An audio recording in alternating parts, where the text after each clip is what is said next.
Ayaw nito umalis.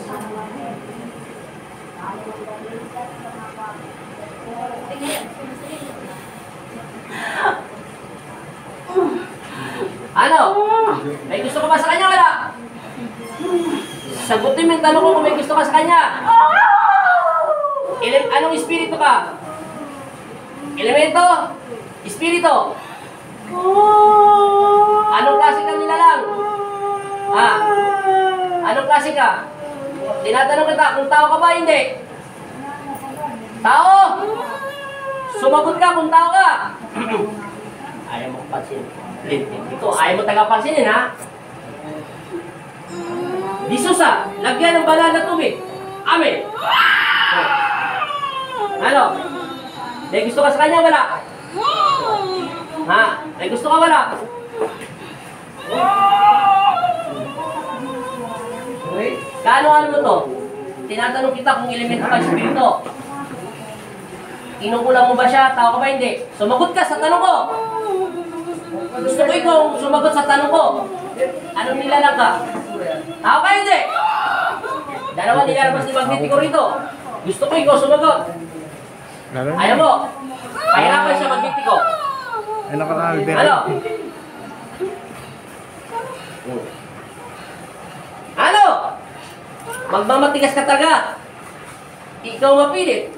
Binibigyan kita ng pagkakataon. Ayaw mo talaga. Ayos ka sa mga katawan niya, hindi? Ayaw mo, ha? Sige, tignan lang natin. Painiti Magnetico.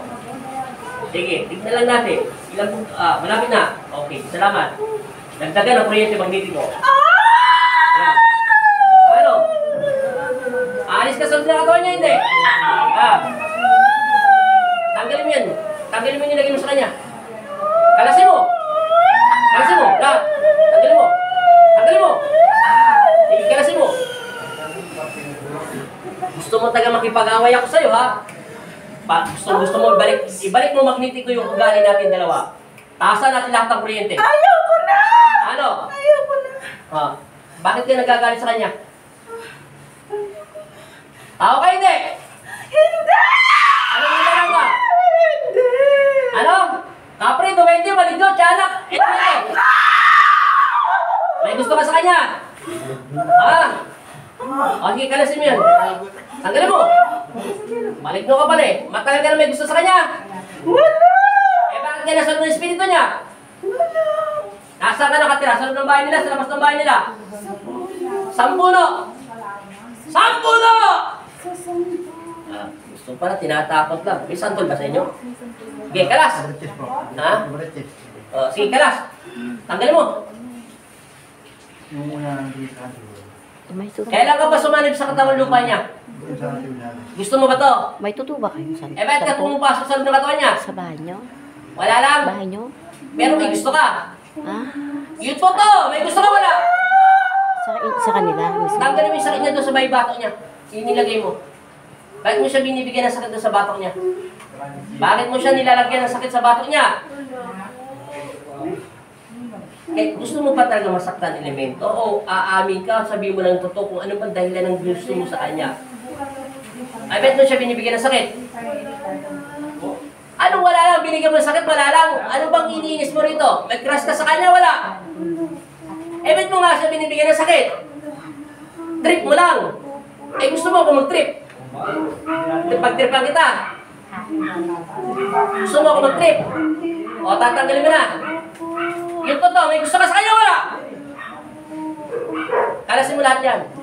Tanggalin mo lahat. Ilan taon ka na maligno? 20 lang. Sa mundo nyo, 200 ka na. Ikalas. Matanda na to. Matanda na to, sabi ni Magnetico. Ano tawag sa'yo? Ano? Maligno? Kalasin mo yan, lahat. Baliw ka rito. Ubusin mo. Pag hindi mo inubos yan, patayin kita. Pasilin mo lahat. Pamumulahin ko yung mga kamay mo lahat. Meron pa wala na? Meron pa wala na? Kita mo, meron pa. O, bilisan mo. Pampano yung dasal nilagay mo sa katawan niya? Pampano yan? Ang matanda. Pang matanda. Eh, ba't mo siya pinapatanda? Ha? Maganda siya. Maganda siya. Eh, di may gusto ka sa kanya. Oo. Eh, ba't anong kinagusto mo rito? Mabait. Ano ba? Masipag. Ano ba? Matulungin. Ano ba? Ayun lang po. Yun lang. Bakit mo siya nakita? Saan mo siya nakita? Sa loob ng bahay nila? Sa loob ng bahay. Tinitingnan mo siya araw-araw. Opo. Anong ginagawa niya pang araw-araw? Naglilinis, naglalaba, Ano ba? lahat ginagawa niya. Naaawa ako sa kanya. Awang-awa ako sa kanya. Ang huli niya yun para sa pamilya niya. Sobrang bait niya. Niloloko siya ng asawa niya. Niloloko siya ng asawa niya. Manahimik ka. Ang bait-bait niya. Tapos niloloko lang siya. Wala kang pakialam sa mundo namin. Ang bait-bait niya. May mundo ka pa rin. Ang aking ama pa rin ang magpaparusa sa kanya. Niloloko siya. Kaya awang-awa ako sa Manahimik ka. kanya. Awang-awa ako Huwag sa mong kanya. pakialaman ang... Gusto ko siyang kunin. Hindi mo siya pwedeng kunin. Gusto ko siyang kunin. Kaya ako Naiintindihan mo sinasabi ko sa'yo? Huwag mo siyang pakialaman. Kung niloloko siya ng pamilya niya, asawa niya, walang karapatan doon. Trabaho ng aking ama yun, at trabaho ng Panginoon mo rin yun, na si Hesus Kristo. At trabaho mo sa mundo nyo. Kung minawa ka sa kanya, eh tulungan mo siya sa pagkagawa ng bahay nila. At bigyan, ha? Huwag mo siyang pakialaman. Ibang mundo niya sa mundo namin. Nangyayari talaga yun sa mundo namin. Upang maging matatag siya. Huwag mong pakialaman ang buhay na tao. Bakit? Kahit sabihin mo sa akin yung maawa ko sa'yo, lumabag ka sa batas ng spiritual, pinapasok mo siya. Pag nasira ulo niya at nagloko-loko siya, kung ano-anong gagawin mo sa katawan niya, dahil mawawala na siya ng pananampalataya sa aking ama. Pwede rin magbalik at loob sa kanyang asawa kung tutulungan niya ito magdasal kay Kristo. Wala kang karapatan ng pangunahan ng aking ama na Panginoon mo rin. Alasin mo yung nilagay mo sa kanya. Ang bait-bait kasi nga, naaawa ako sa kanya. Huwag mong pakialaman ang buhay na tao. Manahimik ka sa mundo nyo. Alasin mo yung nilagay mo. Wala kang pakialam doon. Ang mundo namin ay mundo ng mga tao. Ang mundo nyo ay mundo ng mga elemento. Magkakaiba tayo. Pero iisa lang ang Diyos natin, si Kristo. Personal nilang buhay yun. Kahit kami mga instrumento ng Diyos na hindi namin sila pwedeng pakalaman. Iban lang kung kinukulang mga kung kayo pinadasalan o ginagayuma ang kanyang asawa. May karapatan kami pumasok doon. Itigil mo pagmamahal mo sa kanya para makapagdasal siya sa aming Diyos na Panginoon mo rin. Itigil mo to. Pakawalan mo. Pakakawalan ko na siya. Pag hindi mo pinakawalan, puputulan kita ng ulo. Opo, pakakawalan ko na siya. Meron pa wala na sakit. Tanggalin mo, bisa mo. Opo. Mahal mo siya pero binigyan mo ng sakit. Hindi pagmamahal yan. Salbahing pagmamahal yan. Gusto ko kasi siya. Wala ka nga pakalaman sa kanya. May anak na siya, may asawa siya. Eh niluloko man siya ng asawa niya. Ang aking ama pa rin ang magbibigay at kalabitin ng puwet ng kanyang mga anak. Opo, parang ayaw niya na. Tanggalin niya na. Tanggalin mo lahat. Opo. Kakalasin ko to pag hindi mo kinalas yan. Opo. Patawarin niyo ako. Huwag ka sa akin humingi ng kapatawaran. Sa Panginoong Jesucristo. Lumabag ka sa espiritual. At alam mo yun, di ba? Anong batas sa espiritual nyo? Walang papasok na buhay ng tao ang sabi ng hari nyo. Naintindihan nyo? Pag nagkasala kayo ng ginagawa, Papatay. o anong dapat ang gawin sa'yo parusa? Papatayin. Huwag ka mag-alala. Ipapadala kita para hindi ka patayin. Opo, salamat. Alam mo naman ang batas sa inyo sa espiritual. At alam ko yun, sinabi na ni Lolo Andres yun. Sa mga elemento, pag lumabag kayo sa batas nyo, ang presidente nyo ay nalaman. Yung pinakahari nyo yun, anong dapat ang ginagawa? Pinapatay kayo. At saan kayo nilalagay? Huwag ka mag-alala. Hindi kita papatayin at titigilan mo siya. Pag hindi mo siya tinigilan, masusunog ka sa loob ng katawan niyan. Mahal ko siya. Hindi mo siya pwede mahalin. Ang bait-bait niya. Ang bait-bait niya. Puputulan kita ng ulo, ako mismo ang papatay sa'yo. Ayaw niya. Titigilan mo siya, hindi. Patawarin. Jesus sinag banaw sa bato ng taglay sa aking puso't kaluluwa. Bigyan to ng sandata ng init na kasing tigas ng apoy. Opo, parang awan niya. Ititigil mo siya, hindi. Titigilan ko na siya. Meron pa, wala na. Meron pa. Tanggalin mo. Opo. Madami pa. Bilisan mo! Madami.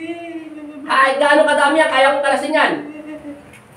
Para maawan nyo na, patawarin nyo ako. Bukusin! Patawarin nyo ako.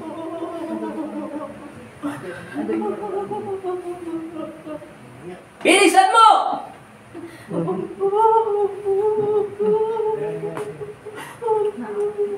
Inaawa. Kakalasin mo, pupugutan na kita ng ulo.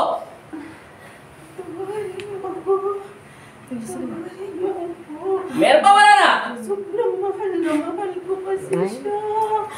Wala kang karapatan, matigas ang ulo mo. Sa pamamagitan ng pagsamit ko sa inyong pangalan, Panginoong Jesus, Amang Nazareno, ibigay ang basbas magnetiko, Eda, Jesusa, sinag bataw, sa bato ng taglay sa aking puso't kaluluwa. Tinatanggalan kita ng hininga at ibinabalik kita sa halin mo, sa pangalan ni Kristo. Amen!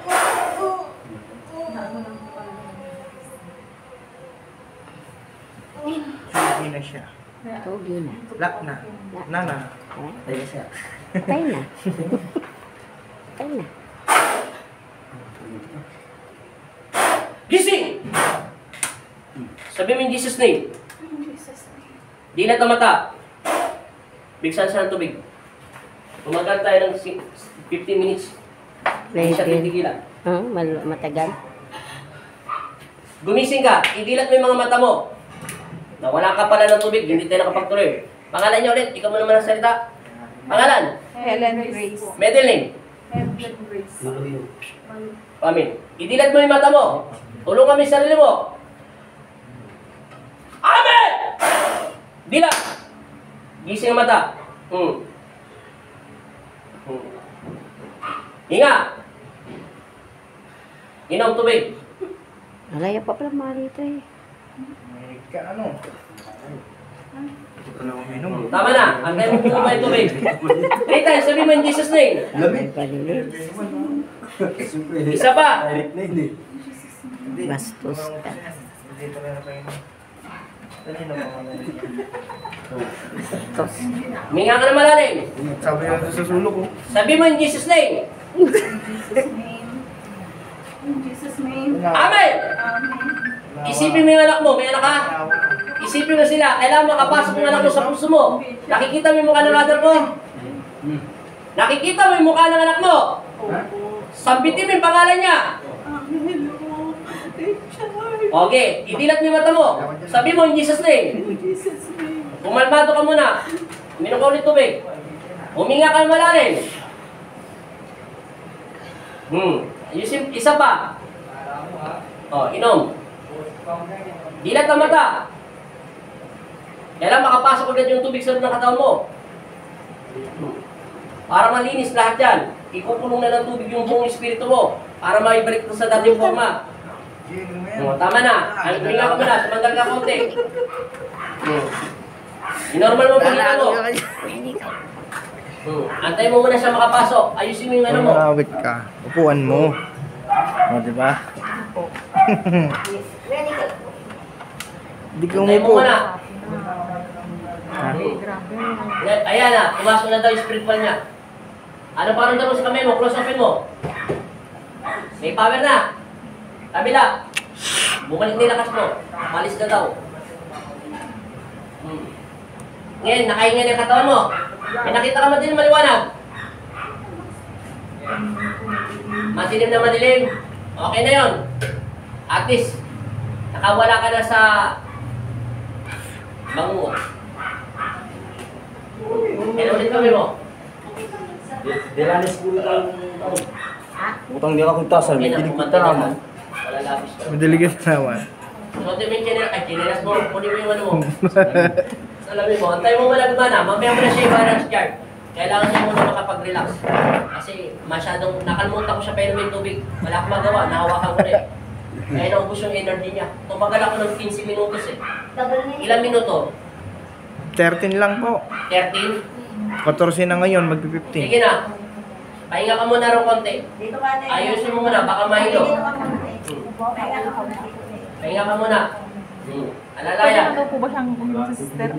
Wala ka pa ng tubig na erekta kita kanina. Amin. Walang sugat yung kamay mo kahit katiting. Meron na sa buwan. Tingnan mo muna. Walang sugat yung mga kamay mo kahit katiting. Umiinit lang talaga. Hindi ka titigilan niya. Mahulog din loob ng isa. Mahal daw mo, mahal daw na. Minahal niya na. Kahit maling pag-ibig na, minahal pa rin niya. Ayaw pa. Okay na po, okay na. Okay na.